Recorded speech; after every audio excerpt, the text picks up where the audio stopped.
shifting gears. All right, now we're going to talk about this because I don't know if I like this idea, and it does. It's as the kids like to say, it's giving pre-planned. Like this is not. This doesn't seem like it wasn't like it. When you hear what their plans are, you're gonna be like, wait, y'all just came up with that in a week?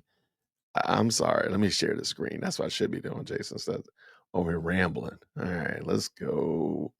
All right, this was not intended. I did not plan on doing this tonight, but all right. Lady Dear Wolf Christian got me sitting on the couch. It's y'all's fault. Y'all know that. All right, let's get it going, people. Let's go. It's only like 6 minutes, but I just want y'all to see this, man. This is very interesting. Yeah. Yeah, you right there with me, Debbie. I'm like, yo, this is wild. Okay, let's go. How did I do that? All right, let's go.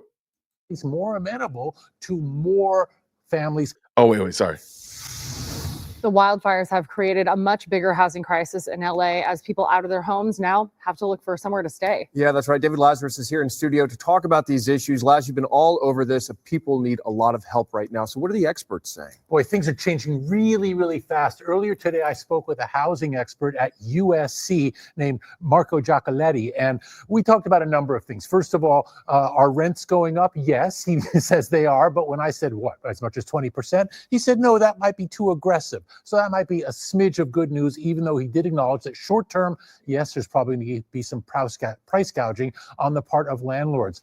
I asked him about the prospect of a rent freeze in LA County, as some consumer advocates are calling for. He said that could be counterproductive because it could limit our supply if landlords stop bringing properties to the marketplace, and that could just exacerbate the problem. But the most interesting element of my conversation with Mr. Giacoletti was when he talked about the possibility of, as we start rebuilding, starting to relax some of the zoning laws, especially in a more working class neighborhood like Altadena, so that rather than putting up single family residences, especially on parcels where people might not have the wherewithal to rebuild at all, we allow developers to start putting up duplexes and apartments. In other words, increasing density, but also increasing more housing. But would that... All right, so they took away, it just seems very interesting to me that they went from these little bungalows and these single family homes to now replacing them with apartments. So again, where you might have had 50 people on a street or on a block rather, you could probably have 250 now. That's going to be wild. But listen to their rationale. This is the part, like, this is such an intro. There's going to be a lot of fisticuff over this topic for sure. Let's go. At work, here's what Giacoletti said. I think that it would be highly controversial. So it's hard to say whether this is going to happen or not. Exactly right. It would be controversial, and make no mistake, higher density housing would change the character of many neighborhoods. That's just simply a fact. Nevertheless, most large cities in Europe and Asia have discovered that if you don't go for higher density within your urban areas, you end up just with people with massive commutes from far, far away, and that's not ideal either. So, as with the rest of the world, at some point, LA is going to have to perhaps consider these steps, that these neighborhoods, these very homey neighborhoods that we've enjoyed for decades now, might not be in step with the times, and that in fact, and I don't want to call this a silver lining to the fires because that's not such a thing, but the opportunity that might come from the rebuilding might be, if we're open to changes in our zoning laws, making some neighborhoods, well, at least more amenable to more families coming in, more residents coming in, and thus keeping more people closer to their jobs. There was a housing crisis before the fires. Not enough housing in greater LA for people. Yeah. With this situation, what do you say to folks who, say in Altadena, a working class community where people work their lifetime just to be able to afford a single family home in such a beautiful place close to the city? Right. And it's heartbreaking because these are people who might have invested all of their funds into their home thinking this is going to be my biggest investment and I'm all in. And now here you are. And in Altadena, there's a number of people who are uninsured. They're just off the playing field at this point. But even people who were insured might not have the wherewithal for rebuilding, because it's going to be very tough. The overages will be profound, but most importantly, it's going to take a long time. Some estimates say it could be 5 years or more before many of these residences get built. There's going to be some more well-to-do families from, say, Malibu or Pacific Palisades that have the financial resources to ride this thing out. There's going to be other working-class families from the Altadena area that do not have that cushion and are going to have to make some very difficult decisions, especially when it comes to things like getting kids back into schools and things like that. How do you stay put? And I want to give you a word of warning as well. Some insurers might be sending out appraisers and adjusters to the properties that were insured, looking around and then telling the homeowner, we're ready to settle right now, all cash. Oftentimes, that's going to be very attractive, especially if you don't have the funds to try to get you over the hump until we get into the rebuilding. But make no mistake, many of those all-cash settlement offers will be lowball offers. If you get such an offer, I'm not saying walk away from it, get a second opinion first. And if you get some developer who also wants to come in, they're being called predatory buyers. Also, don't rush into something like that. Get a second opinion. It reminds me in Gone with the Wind when we had the carpetbaggers showing up for reconstruction.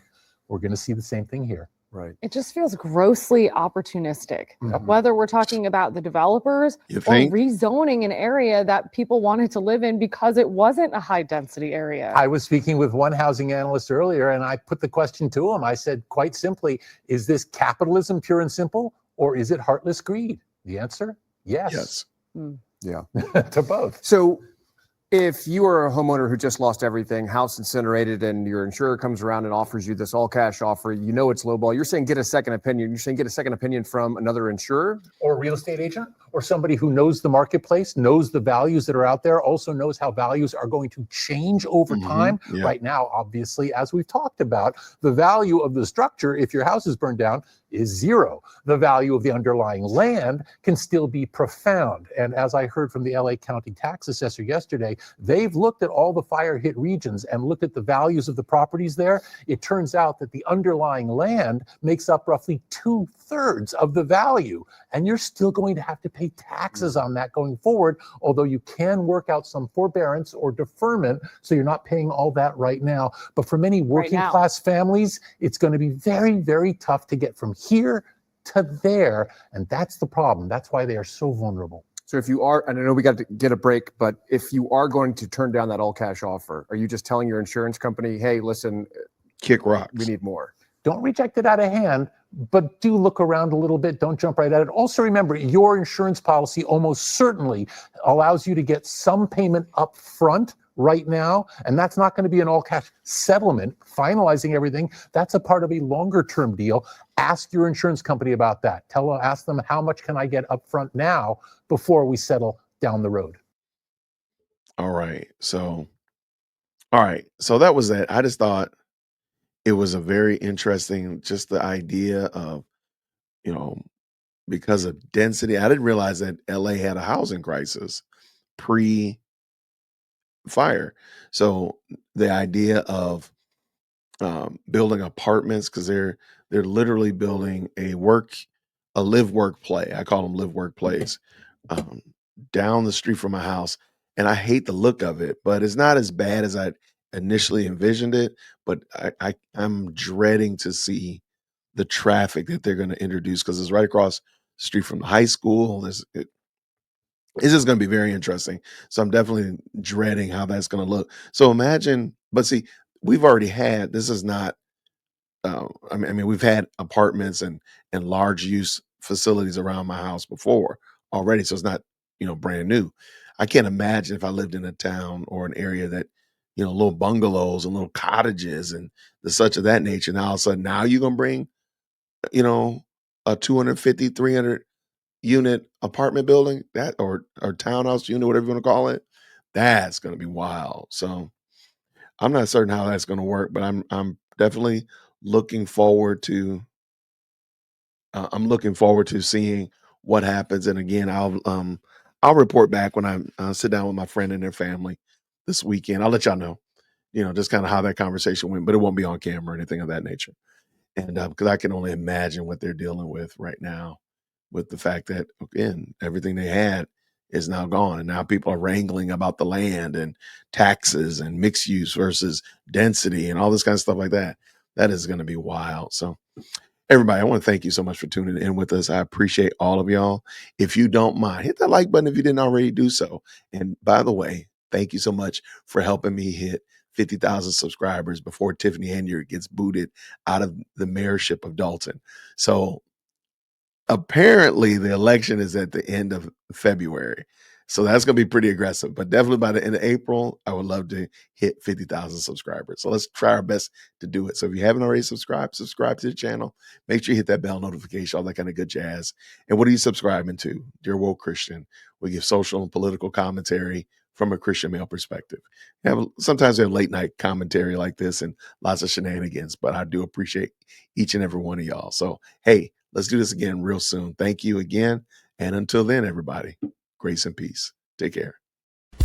Yo, hit that like for deal with Christian. Yo, for deal with Christian. Smash that bell for DLC. Yo, smash it. Just smash it.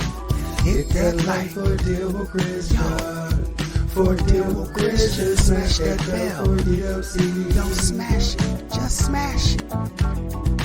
Hit that like for deal with Christian.